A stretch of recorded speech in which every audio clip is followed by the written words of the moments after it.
Bien, muy buenas tardes con todos. El día de hoy vamos a resolver ya el examen que se ha tomado para el área A, para el área de médicas. Las preguntas de física cambian correspondientemente. Vamos a empezar con la pregunta 46, que es el tema de vectores, ¿correcto? Es una pregunta que no es usual que venga de este tipo, pero es lo de menos. Bien, para poder resolverla hay que ver un poco la parte geométrica de la figura que nos está dando. En primer lugar, tenemos tres vectores: el vector A, el vector B y el vector X. Nos pide hallar el vector X en función de A y B, nada más. Para ello, ¿qué hago? Fácil, como acá es punto medio, si yo trazo un vector que vaya ahí, este vector de verde que estoy colocando también sería X. Ya está. Aquí también el problema me da que está en la mitad. Quiere decir que si todo este vector es A, solamente la mitad sería A medio. Y lo voy a colocar de esta manera. A medio. Ahí está. Ahora, tengo que relacionar por el método del polígono todos estos vectores. Pero si se dan cuenta, la manera más rápida de hacerlo es aquí, miren. Aquí tengo un vector que va desde el punto, digamos, M hacia un punto N, que sería X más X, 2X. Tengo un vector que va de M hacia este punto, vamos a ponerle P, que sería B. Y tengo un vector que va de P a N, que es A medio. Más o menos la figura me queda así, ya un poco ya más elaborada. Este es el vector 2X, este es el vector B y este es el vector A medio. Ahí está. Acá sería B, aquí sería A medios y este vector sería 2X. ¿Qué es lo que tengo que aplicar? El método del polígono. ¿Qué me dice el método del polígono? Me dice que la sumatoria de vectores en sentido horario es igual a la sumatoria de vectores en sentido antihorario. En este caso me doy cuenta que los que van en sentido antihorario es el vector B y es el vector A medios. Van así. Sin embargo, el vector 2X va en el otro sentido, en sentido horario. ¿Qué es lo que voy a hacer? Ese 2X tiene que ser igual a la suma del vector B más el vector A medios.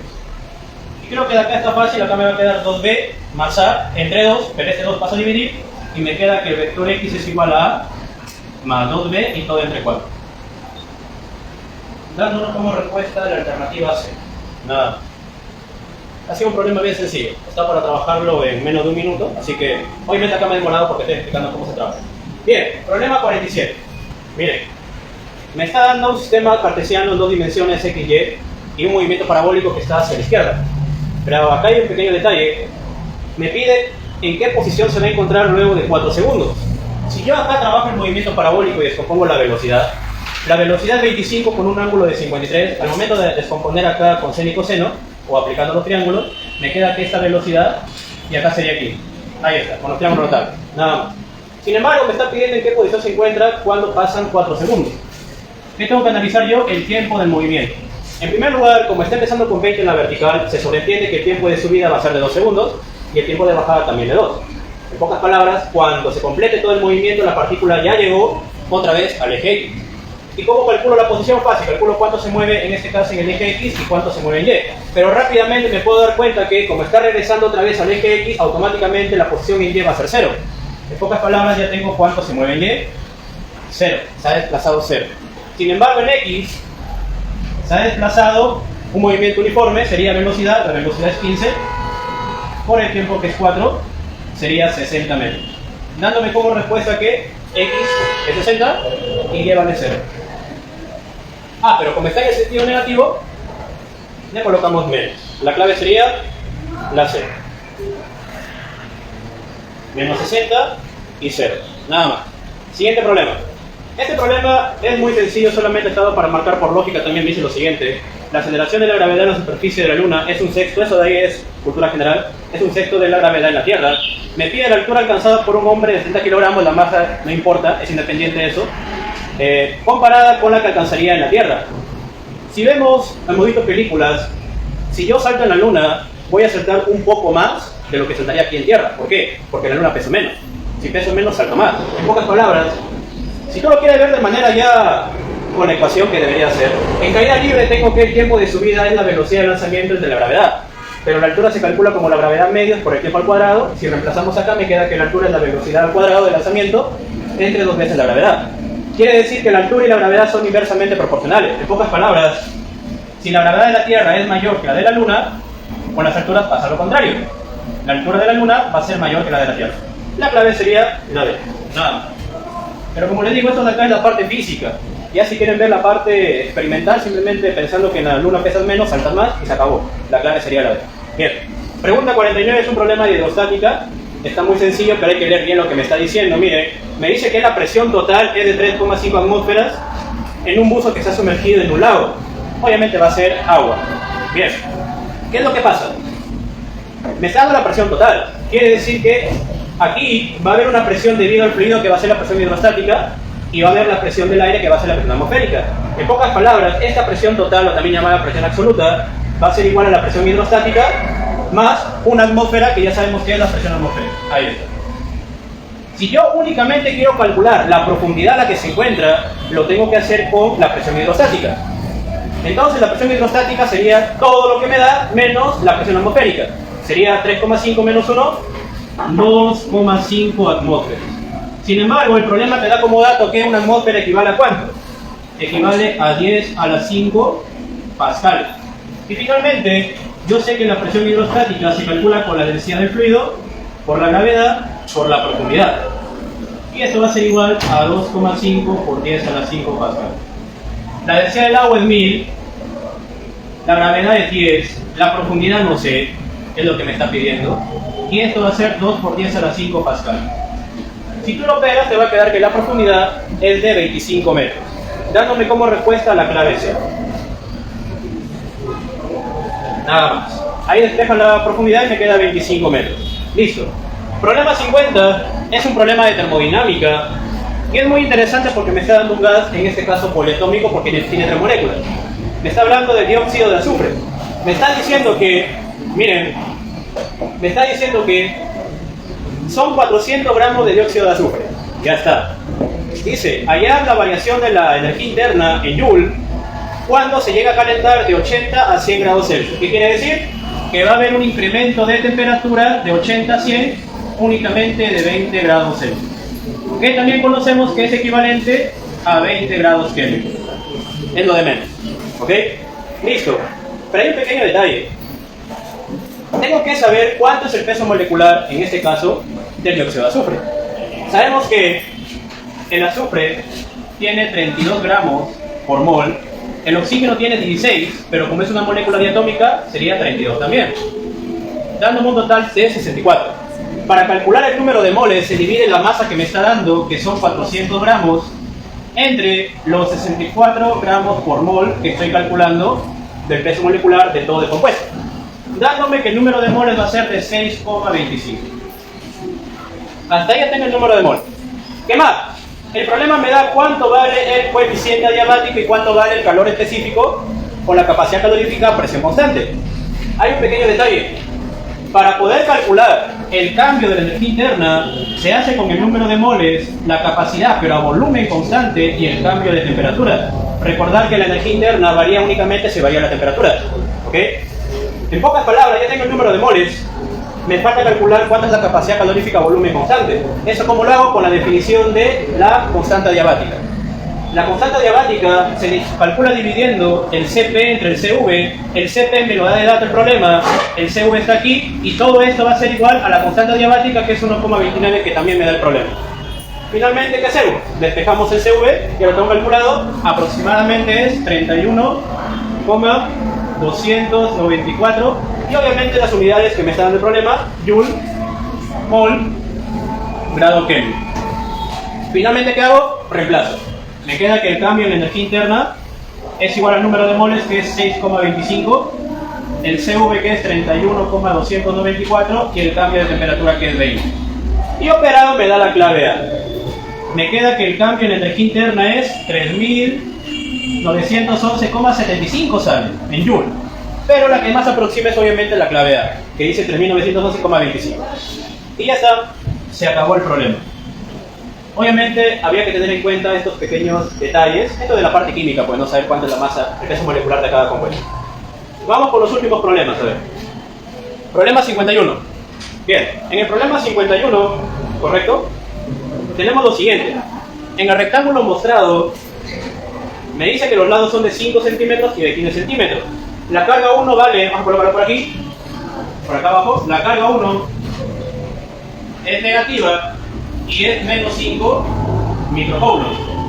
Sin embargo, la carga 2 es positiva y es de 2 microcoulombs. Ya está. Me pide calcular el potencial eléctrico en kilovoltios en la esquina B del rectángulo. Sabemos que el potencial es una magnitud física escalar, puede ser positiva o negativa. Únicamente se calcula el valor numérico debido a cada carga, se suma y se acabó. En este caso, el potencial en B va a ser la suma del potencial de la primera carga en el punto B más el potencial que genera la segunda carga en el punto B. Ahí está. ¿Cómo se calcula el potencial eléctrico? Con la constante de Coulomb, la carga y dividido por la distancia. Vamos a ponerle de 1. Igual aquí, la constante de Coulomb, en este caso sería la carga 2, dividido por la distancia 2. Se acabó. Reemplazo. Si quiero, puedo factorizar la constante de Coulomb, que es 9 por 10 a la 9. Correcto, ahí está. Quedándome en paréntesis la carga 1 que vale menos 5. Por acá lo coloco menos 5. Microcoulomb, pero un micro equivale a 10 a la menos 6. Ahí lo coloco 10 a la menos 6. Ahora, la distancia de la carga 1 al punto B es de 5 centímetros. Pero recordar que tiene que estar en metros, sería 10 a la menos 2. Y lo reemplaza acá. 5 por 10 a la menos 2. Sigo, más. Igual, la carga 2 equivale a 2 micro, pero un micro es 10 a la menos 6. De igual manera, la distancia para la carga 2 va a ser 15 centímetros. Lo pasamos a metros, sería 15 por 10 a la menos 2. Y si tú operas todo esto, te va a dar, obviamente este número me va a quedar mayor, va a ser negativo. Y la clave me va a quedar 780 negativo.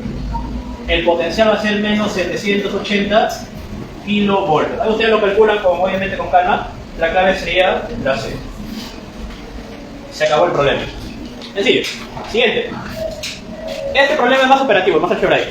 Dice, un objeto se coloca a 50 centímetros de un espejo cóncavo.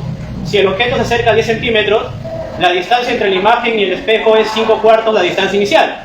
Me pide la distancia focal. Ya mira, me está diciendo que inicialmente yo tengo que la distancia objeto vale 50 centímetros, pero luego lo acerco 10. O sea, la distancia objeto final va a ser 10 menos 40 centímetros. Cuando yo la acerco, ¿qué pasa con la imagen? La imagen se va a alejar del espejo. En este caso, la imagen va a ser igual a 5/4 la distancia inicial que había. Por ejemplo, si acá es 20, acá sería 25, es un ejemplo. ¿Qué es lo que voy a hacer ahora? Aplicar la ecuación de Descartes. Si tú aplicas el 1 entre F es igual a 1 entre I más 1 entre O, me queda que el foco es igual al producto de I por O entre I más O. Nada más. Porque son inversos. Pero como el foco no va a cambiar, yo puedo igualar foco con foco. En pocas palabras, el primer foco lo voy a calcular con los datos iniciales, el I sub 0, el θ sub 0, y el segundo foco lo voy a calcular con los datos finales, I sub F y θ sub F. Finalmente reemplazo, calculo un valor y luego otra vez lo reemplazo aquí para calcular la distancia focal. Empezamos. I sub 0 lo dejo ahí. θ sub 0 vale 50. Se acabó. Entre I sub 0 más 50. Estos son los datos iniciales. Ahora coloco los datos finales. I sub F, que vale 5/4 de I sub 0. Ahí está. Por θ sub F, que vale 40. Ahí está. Y todo entre la suma de estos dos. Sería 5/4 de I sub 0 más 40. Acá lo puedo pegar de esa manera. Miren, le saco acá 50, acá me queda 50 también, y el I sub 0 se va. Este pasa a multiplicar y este pasa a multiplicar. Al final me queda que estos tienen que ser iguales. O sea, I sub 0 más 50 tiene que ser igual a 5/4 de I sub 0 más 40. De acá despejamos, me queda 4 I sub 0 más 200 es igual a 5 I sub 0 más 40. Quedándome, acá despejando, perdón, más 160. Quedándome que I sub 0 equivale a 40 centímetros. Finalmente, ¿qué hago? Por aquí. La distancia focal se calcula con I sub 0, θ sub 0, y la suma de I sub 0 más θ sub 0. Nada más. Si quiero lo puedo calcular con los datos finales. Porque ya sabemos que I sub 0 vale 40, I sub F valdría 50. Si I sub 0 vale 40, θ sub 0 vale 50, ahí está 50, me va a quedar 50 por 40, 2000, y abajo me va a quedar 50 más 40, 90, dándome como respuesta 22,2 centímetros. 22,2 centímetros. La clave E. Ahí está. Ya ustedes lo dividen. Y finalmente, tenemos un problema de interferencia. Bueno, en este caso me dice, este problema se ha repetido porque está en el banco, correcto, creo que es de 2015, a ver, esa pregunta es la misma, no ha cambiado los mismos datos, etc. Un gas láser monocromático, obviamente, para que haya interferencia tiene que ser un gas monocromático y coherente, pues, ¿no? Me dice que la longitud de onda vale 833,5 nanómetros, incide perpendicularmente sobre una rejilla de difracción que contiene 6.000 líneas por centímetro, ahí está. Ah, le colocaba al revés, ¿por qué? Significa que hay 6.000 líneas de luz en un centímetro. En pocas palabras, para calcular el ancho, tengo que dividirlo o tengo que sacar su inversa. Ahí me da 6.000 líneas por centímetro. El ancho valdría 1 entre 6.000 centímetros, nada más. Me pide calcular el ángulo que se observa, aquí está, en el máximo de primer orden. ¿Cómo se calcula eso? En una pequeña ecuación. El seno de teta es igual al máximo de cualquier orden que te den por la longitud de onda entre el ancho de la rendija. Acá me queda seno de teta. Como me pide de primer orden, el m vale 1, el lambda vale 833,5 nanómetros, pero nanómetro es 10 a la menos 9 metros, ahí está. Y el a que vale 1 entre 6.000 centímetros, que es 10 a la menos 2. Si ustedes operan esto, me va a quedar que el seno de teta es un medio, dándome como respuesta que el ángulo vale 30 grados. Y sería la clave A. Nada más. Así de sencillo ha estado el examen. No ha venido como en CEPUM, porque en CEPUM lastimosamente han venido preguntas que no tienen coherencia con los temas que enseñan ahí, por ejemplo, fenómenos moleculares en líquidos, correcto. Y bueno, ahí terminamos con la parte de física.